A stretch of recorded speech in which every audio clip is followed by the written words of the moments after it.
Olá, pessoal, tudo bem?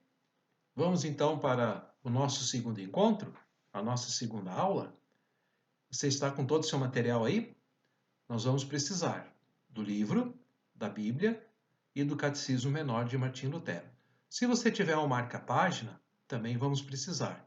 E se você tiver uma caneta marca-texto, também pode ser, ou um lápis, pode ser de cor ou um lápis comum de escrever grafite. Você tem esse material aí?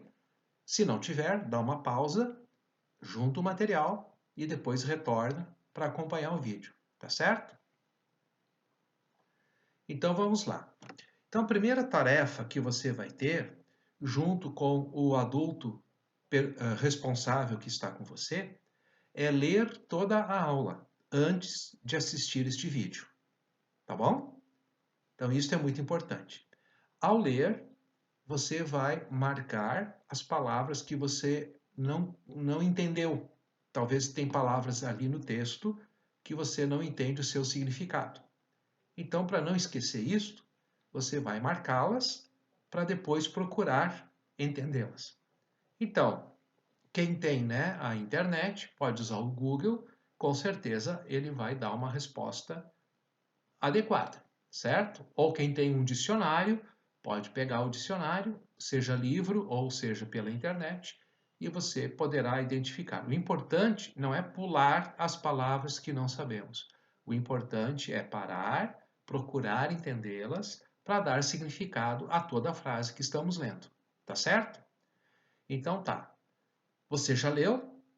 Se não leu, por favor, né? Leia agora.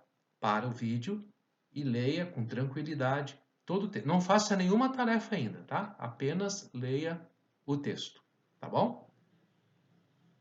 Muito bem, então vamos adiante. Quero ajudar você hoje a entender o tema que estamos tratando na aula, ou seja, conhecendo a Bíblia. Aliás, esse é um dos objetivos do ensino confirmatório, não é? Afinal de contas, a palavra de Deus é um livro especial. E na leitura que você fez, você deve ter já observado isso também. Então, uma coisa importante é a gente entender um pouquinho como é que a Bíblia está formada, né? Eu aqui tenho uma outra versão da Bíblia, mas na sua Bíblia vai ter um local como este aqui, ó, lá nas páginas iniciais, que é o índice do conteúdo, o índice dos livros da Bíblia. Então, quando você tiver uma dúvida, aonde eu vou encontrar livro tal, você vai procurar ou no Antigo Testamento ou no Novo Testamento. Com o tempo, você vai saber quais livros fazem parte desta parte e quais livros fazem parte desta segunda parte, que é o Novo Testamento. Tá bom?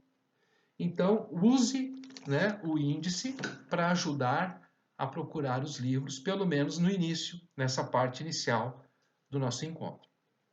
Então veja que lá no livro você já leu, certo? E está explicando assim por cima o que é importante, né? E o que é a Bíblia. Então, a Bíblia é um guia para nós entendermos Deus. O resumo é este.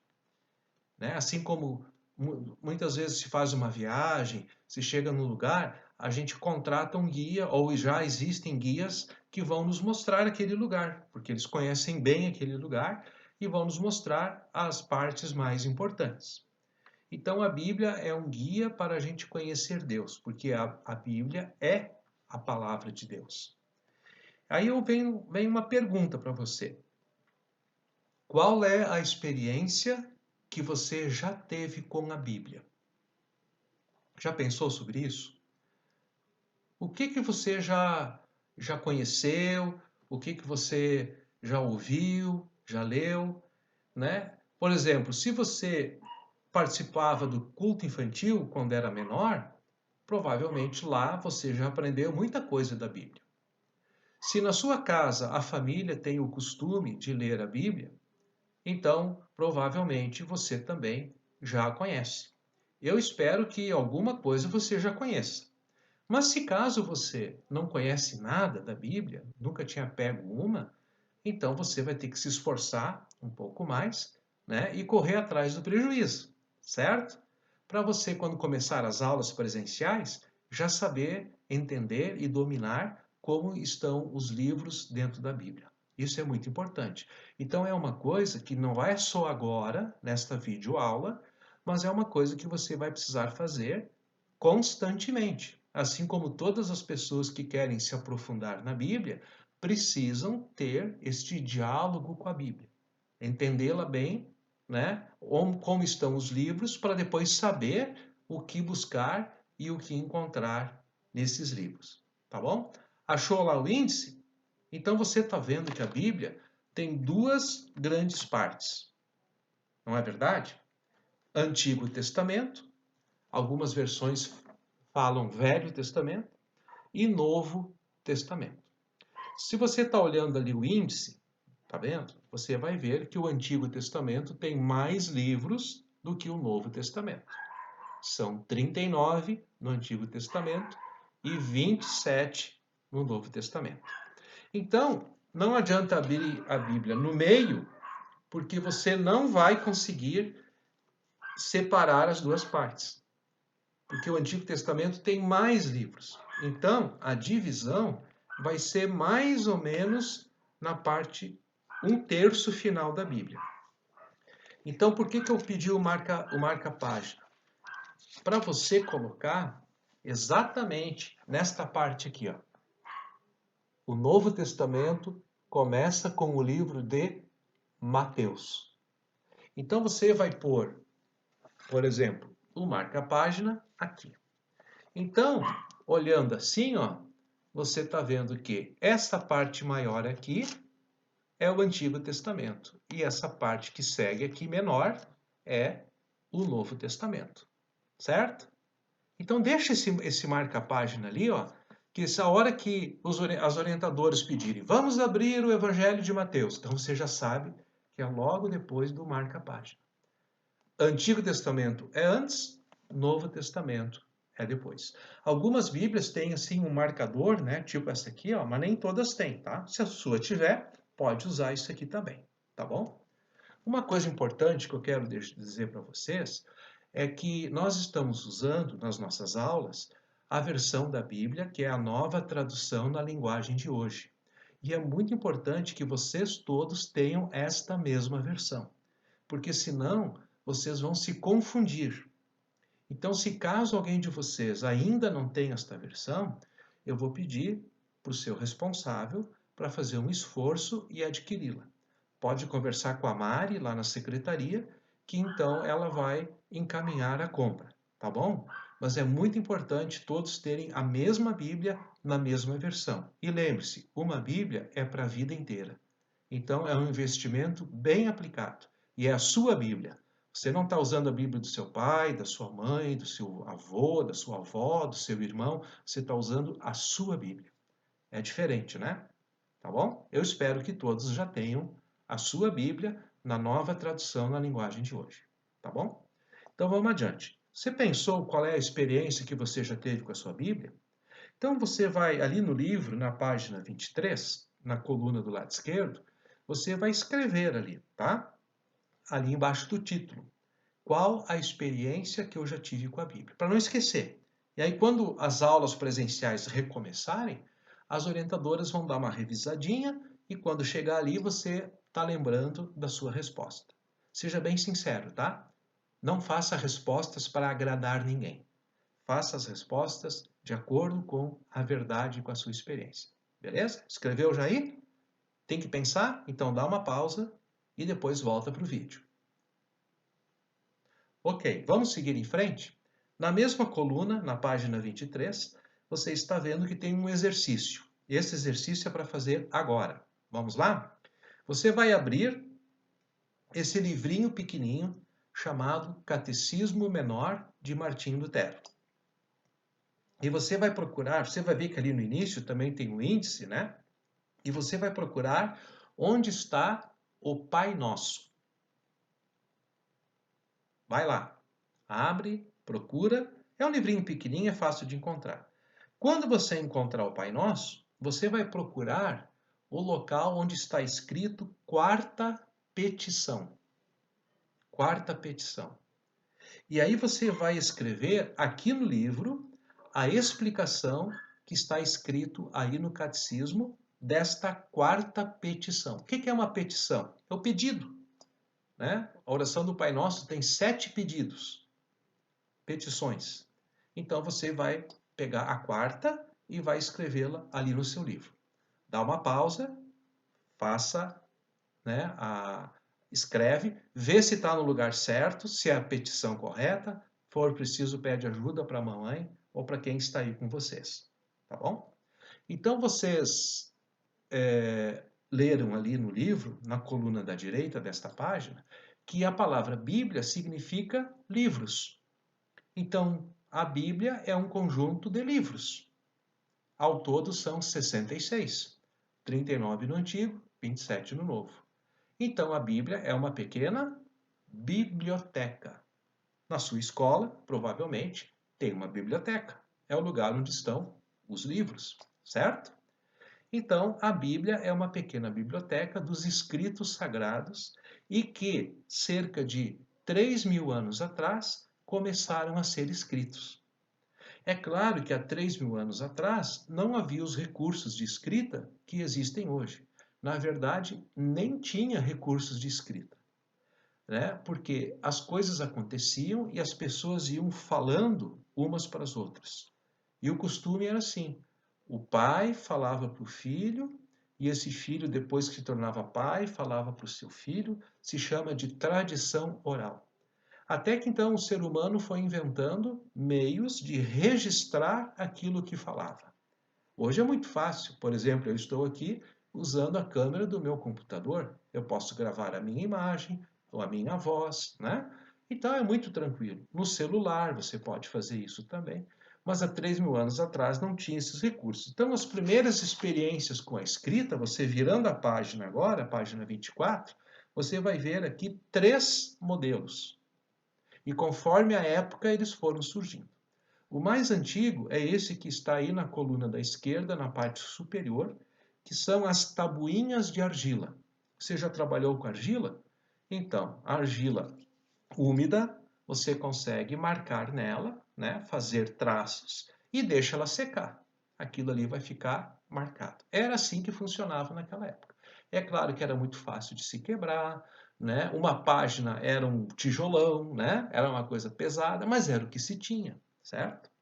Depois você leu ali sobre o papiro, né? O papiro é uma planta que dá na beira de rios, de lagos, e que as pessoas abriam aquele talo, tirava a polpa, juntava, amassava, abria, e isso era o bisavô da folha de papel.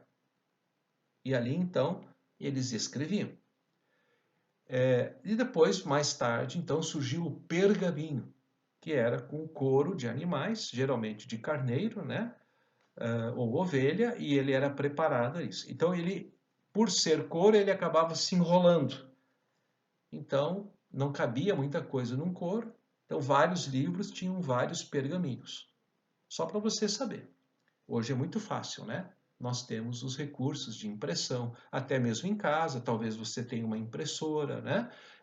Você digita um texto e logo já está, quiser, pode já imprimir. Mas naquela época não era assim, tá bom? Então, o Antigo Testamento foi escrito na língua hebraica e aramaica.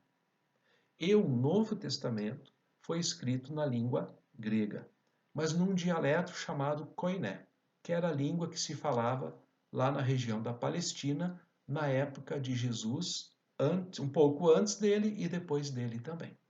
Então você vai encontrar as línguas originais nessas línguas aí, tá bom? Então, o Antigo Testamento você vai entender um pouco melhor olhando ali na página 25, aquela foto, aquele desenho do menino diante de uma prateleira. Então, além dessas duas grandes divisões, Antigo e Novo Testamento, há divisões menores que não aparecem no índice, tá? Mas é mais ou menos por assunto. Então, os primeiros 5 livros da Bíblia, você leu que eles se chamam Pentateuco. Penta, 5. O Brasil é quantas vezes campeão de futebol? pentacampeão, 5 vezes. Então, os primeiros 5 livros da Bíblia, que são ali, né? Gênesis, Êxodo, Levítico, Números e Deuteronômio, formam o Pentateuco. Tá bom? Então, a partir de hoje, você já vai memorizando esta ordem aí. Gênesis, Êxodo, Levítico, Números, Deuteronômio. Até você saber de cor. Até a próxima aula, você já tem que saber. Depois nós vamos para outra. A outra parte, pouco maior, são os chamados de livros históricos. Começa em Josué e vai até Esther. É a parte verde ali. Depois vem uma parte menor, chamado Poemas e Sabedoria. E essa parte, então, vocês, mais ou menos, né, na parte central da Bíblia. Se você abrir a Bíblia bem no meio, vai abrir no livro de Salmos. Então, pouco antes é Jó e depois vem esses outros livros ali. E a parte final do Antigo Testamento são os livros dos profetas. Então, tem bastante livros ali, alguns são maiores e outros são menores. A segunda parte, o Novo Testamento, está dividido também por tipo de livro, né? Ou por autor. Então, os primeiros 4 livros são os evangelhos. Então, quando alguém um dia disser assim, vamos abrir o Evangelho de Marcos. Opa, Evangelho é Novo Testamento. Né? E Evangelho, então, é no início do Novo Testamento. Você sempre tem que estar pensando e articulando isso, tá bom? Depois tem um livro que é Atos dos Apóstolos, é um livro mais histórico. E depois tem as cartas de Paulo, que começa ali em Romanos, né? E vai até Filemão. E as outras cartas de outros autores, certo? Essas cartas de Paulo, como está dizendo, são as cartas que o apóstolo Paulo escreveu para as comunidades de fé lá na época do Novo Testamento, após, né, já Jesus ter morrido e ressuscitado. E o último livro da Bíblia é um livro que tem a ver com profecia, é o livro de Apocalipse.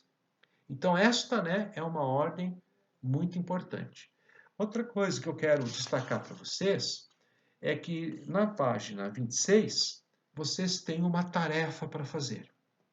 E nós gostaríamos que você fizesse junto com a sua família. Então veja só, lá diz: reúna a família. Salmos são orações do povo de Israel. Através deles, os israelitas expressam seus motivos de alegria, gratidão e louvor.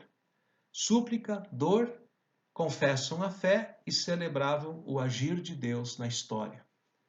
Então, a tarefa é a seguinte: 3 etapas. Primeiro, convide a sua família, que está aí, que vive com você diariamente, né? Onde você vive, certo?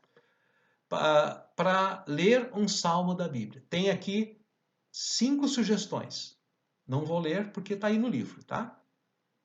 Tem sugestões, temas, instrução, louvor, ação de graças, confissão e confiança. Os números que estão ali se referem aos capítulos deste salmo. Lembro que semana passada eu já falei, na aula passada eu falei, que aquele número grande que tem aí na Bíblia é o capítulo. E essas divisões menorzinhas, que tem um número pequeno, são os versículos. Então, quando só aparece o número, é o capítulo todo, certo? O segundo ponto depois da tarefa é, com a família, elabore um salmo. Criem vocês, da ideia de vocês, do jeito de vocês, com as palavras de vocês, um salmo que expresse seus motivos de louvor, gratidão, súplica, confissão ou confiança em Deus. E por último, pense num símbolo, numa imagem, num desenho, certo? Que identifique este salmo que vocês fizeram. Mas ó, faça logo, não deixa passar muitos dias não, porque daqui a pouco vem a próxima videoaula e até lá isso tem que estar pronto. Tá bom? Então, gente, hoje eu fiz assim rapidinho para vocês prestarem atenção, porque quem vai fazer o maior trabalho é você. E como versículo para decorar, ali na página 27, depois da experiência, qual a experiência que eu já tive com a Bíblia, você tem um versículo ali, tá vendo? Mateus capítulo 4, versículo 4. Você vai decorar este versículo. Decorar. E alguém vai te ajudar a decorar. Certa vez, Jesus disse: o ser humano não vive só de pão, mas vive de tudo o que Deus diz. Tá bom? Uma tarefa para você e uma tarefa para sua família. Gente, um bom trabalho para vocês. Qualquer dúvida, perguntem, tá? Boa semana para vocês também. Até a próxima oportunidade. Fiquem com Deus. Tchau.